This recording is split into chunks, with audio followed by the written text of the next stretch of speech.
শীত এলে বাঙালির ঘরে ঘরে যে পিঠার নামটি সবচেয়ে আগে মনে পড়ে সেটা হলো পাটিসাপটা পিঠা।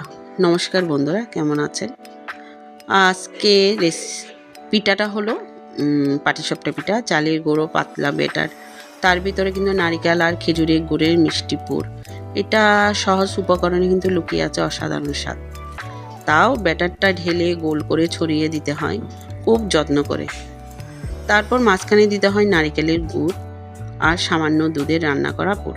তবে আমি এখানে মাঝখানে দিয়েছি ক্ষীর, আর এখানে আমি নারিকেলের পুরটাও ব্যবহার করি নাই, বাদামের পুরটা আমি ব্যবহার করেছি। বিশেষ করে বাদাম আমি ভেজে গুঁড়ো করে নিয়ে আমি ক্ষীরের সাথে মিক্স করে ফেলেছি।